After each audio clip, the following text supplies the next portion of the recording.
तो बच्चा था। नारद जी ने उस मरे हुए बच्चे को जीवित कर दिया। जाओ अपने पुत्र में आग लगाई और रोटी बनाई तो 5 रोटियां बनी आपके आटे से, और ओपलों में आग लगाई तो उनमें चींटियां बहुत थीं, देख नहीं पाया मैं, जल गई। वो सारी चींटियां आपकी पत्नी बनकर आई हैं, और मैंने पिछले जन्म में आग लगाकर उन चींटियों को मार डाला। इस जन्म में उन्होंने मुझे जहर दे करके मार दिया। आपकी पत्नियों ने ही मुझे मारा है। क्यों मारा? पत्नियों को लगा कि एक रानी को बेटा हो गया, राजा उसे प्यार करते हैं, हमारी तरफ देखते नहीं, तो जलन के कारण उन स्त्रियों ने बच्चे को जहर दे दिया। बच्चे ने कहा स्त्रियों का दोष नहीं है, वो ये पिछले जन्म का हिसाब चुक रहा है। मैंने चींटियों को मारा, वो चींटियां आपके घर से ओपलों के रूप में मिली कंडों के भीतर, वो आपकी पत्नी बनकर आई। मैंने आग में उन्हें जलाया था, उन्होंने जहर देके मुझे मार दिया। 5 रोटियां आपकी खाई थी, सो 5 वर्ष तक आपका बेटा बनके मैंने हिसाब चुका दिया। अब आज्ञा दो पिताजी, अब मैं जाऊं। इस संसार में सब लोग अपना अपना हिसाब चुकाने ही आते हैं। अनिरुद्धाचार्य इस धरती पर कितने दिन रहेगा? उतने ही दिन रहेगा जितने दिन का मेरा जगत के संग हिसाब किताब बाकी है। हिसाब चुकते ही मुझे भी ये छोड़ के जाना पड़ेगा। आप भी कब तक रहोगे? जब तक आपका हिसाब किताब बाकी है। पूरा हुआ, चलो। इसलिए संसार एक आवागमन है, आया और चला गया। इसलिए यहाँ के लोगों से मोहब्बत ना करो, क्योंकि यहाँ के लोग आने जाने वाले हैं। मोहब्बत करना है, प्यार करना है, प्रेम करना है तो जगत से नहीं, जगन्नाथ से प्रेम कीजिए, भगवान से प्रेम कीजिए। कर्म भोग सब भ्राता। कोई किसी को सुख नहीं देता और कोई किसी को दुख नहीं देता। अपने ही कर्मों का फल व्यक्ति सुख और दुख के रूप में पाता है। और काल ही कर्म ही ईश्वर ही, मिथ्या दोष लगाएं काल, कर्म और भगवान को। कई लोग मिथ्या दोष किसे लगाते हैं? भगवान ने दुख दिया, उन्होंने दुख दिया। कोई किसी को दुख नहीं देता। भगवान किसी को दुख क्यों देंगे? बोलो मेरी मां। व्यर्थ में आप दोष लगाते हैं इनको इनको इनको। दोष समझदार व्यक्ति किसी को ना लगाकर देखता है कि ये मेरे कर्म दंड हैं। इसलिए ज्यादा टेंशन नहीं लेना चाहिए। हर सुख दुख को ईश्वर का प्रसाद मान करके जिंदगी बेहतर जीनी चाहिए और पुण्य करना चाहिए। जो करोगे वही मिलेगा। इसलिए अब आप देखो कि अगले जन्म में तुम्हें भूखों मरना है या तुम्हें भी देने वाला बनना है। तो आज से देने वाला बनो तो ईश्वर तुम्हें देने वाला बनाएंगे। तुम मांगते ही रहो, लेने वाले बनो तो तुम्हें फिर अगले जन्म में मंदिर के बाहर बिठा देंगे भगवान, मांगते रहो। ये जितने मंदिर के बाहर बैठे लोग कटोरा हिला रहे हैं, ये सब पिछले जन्म में खूब बड़े आदमी थे। धन पाकर के किसी को क्या मजाल के पानी पिलाएं, क्या मजाल किसी को रोटी खिलाएं। जब धन पाकर आप केवल अपना पेट भरते हैं, किसी को आप देते नहीं हैं, धन का सदुपयोग नहीं करते, तब भगवान बोलते हैं कि तुमको मैंने धन तो दिया, तुमने किसी को रोटी नहीं दी, प्यासे को पानी नहीं दिया, केवल लिया लिया है, दिया नहीं। तो जाओ अगले जन्म में भिखारी बना के बिठाते हैं। अब भी लेते ही लेते रहना, देना मत किसी को। इसलिए भिखारी लेता ही लेता है, भिखारी से कोई मांगता नहीं है। बोलो हाँ। इसलिए देनहार बनना है तो पुण्य करो। देने वाला बड़ा कि लेने वाला? तो आप भी देने वाले बनो। हे प्रभु, आप ऐसी कृपा करना कि मेरा हाथ ऐसे ना हो, सदा मेरा हाथ देने वालों में बना रहे। भगवान से यही प्रार्थना करो, प्रभु सदा मैं देने वाला बनूं, सदा मैं, बोलो बोलो, क्या बनूं? मैं लेने वाला नहीं।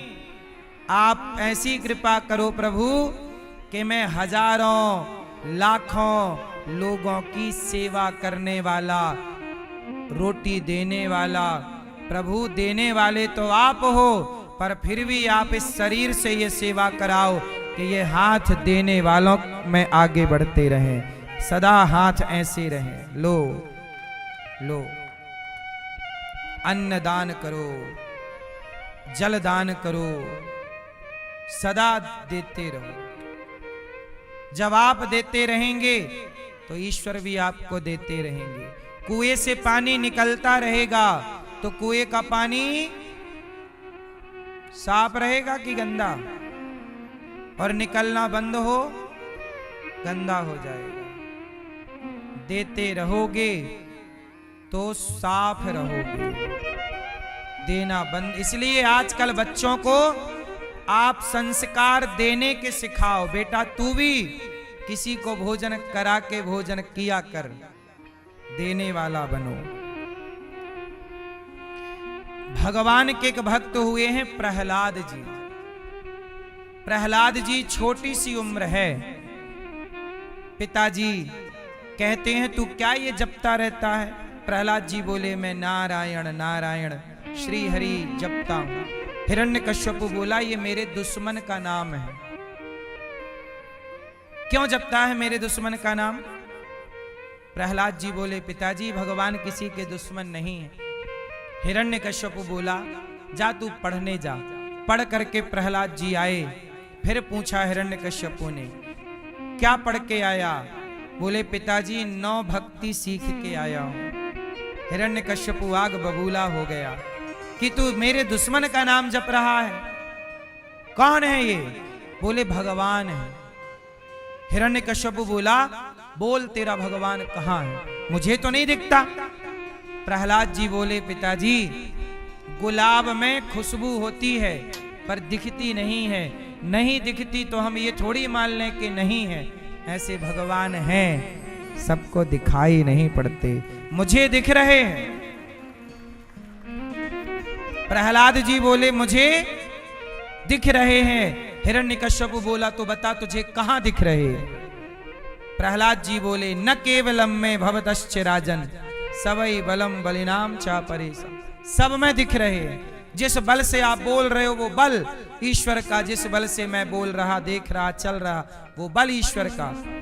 हिरण्यकश्यपु बोला क्या इस खंबे पे तेरा भगवान है? हिरण्यकश्यपु तो केवल ये बताना चाहता था कि भगवान भगवान कुछ नहीं होता। आज भी कुछ लोग हिरण्यकश्यपु की विचारधारा के लोग हैं, कहते हैं भगवान नहीं है। पर कुछ लोग जो कहता है कि भगवान नहीं है, और एक दृष्टि प्रहलाद की जो कहते हैं कि भगवान है। अब आप लोग बताओ कि आपकी आंखें हिरण्यकश्यपु जैसी हैं कि प्रहलाद जैसी?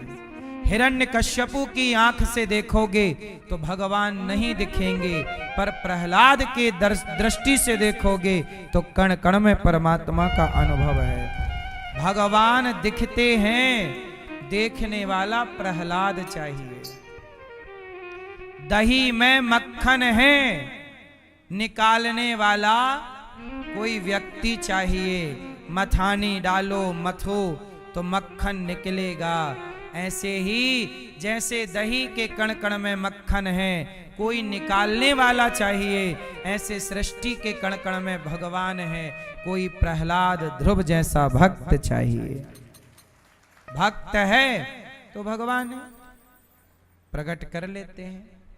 प्रहलाद के पिता को हिरण्यकश्यपु को भगवान ने पकड़ा, जमीन गोद पर लिटाया। हिरण्यकश्यपु बोला मैं नहीं मरूंगा। भगवान बोले नहीं क्यों नहीं मरेगा? बोले ना दिन को मरूं ना रात को, भगवान बोले संध्या का समय है। बोले ना अस्त्र से मरूं ना शस्त्र से। भगवान बोले ना खून से मारूंगा। बोला 12 महीने में किसी महीने नहीं मरूं। भगवान बोले 13वां महीना चल रहा।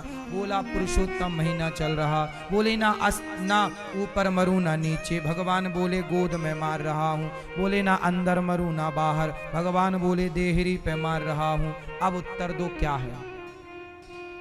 हिरण्यकश्यपु को भगवान ने मार दिया। गोविंदाय नमो नमः।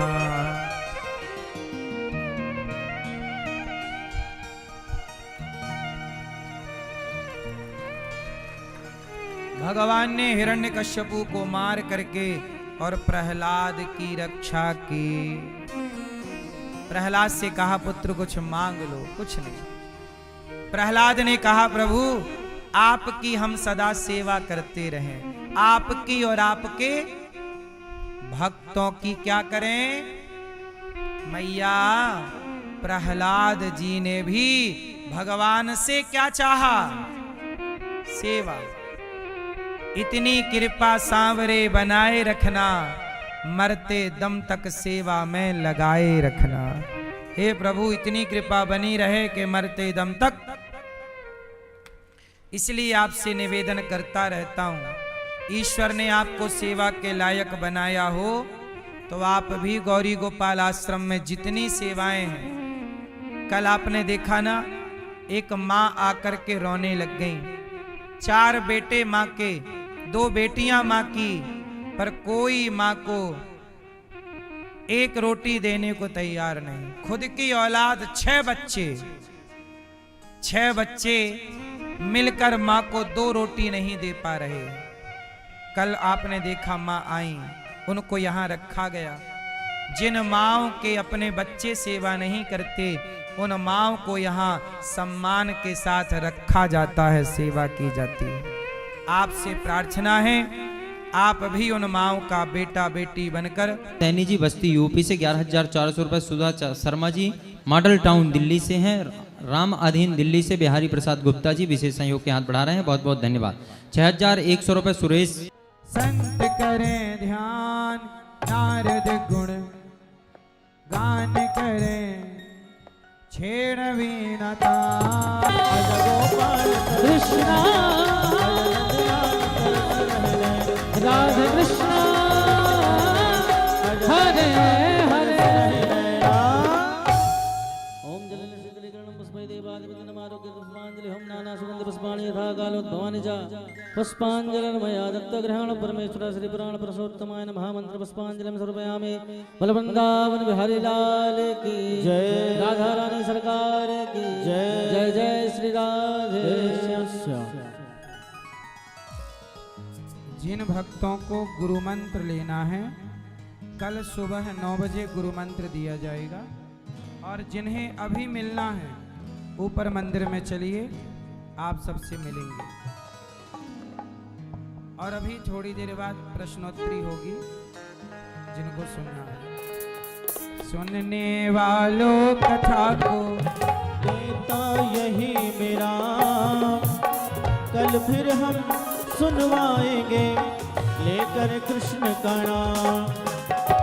जय जय श्री कृष्णा, जय जय श्री कृष्णा, जय जय श्री कृष्णा, जय जय श्री कृष्णा। शरण पड़े की लाज है तुम राखो नंदलाल। दोनों भुजा पसार के मेरो चरण में मात। सियावर राम जय जय राम, मेरे प्रभु राम जय जय राम। करो कल्याण जय जय राम। अभी जिन भक्तों को महाराज श्री से मिलना है, निवेदन है आप लोग गौरी गोपाल मंदिर पर पहुंचे। ऊपर पुनः महाराज श्री से आप सभी की भेंट होगी। आप लोग ऊपर जाकर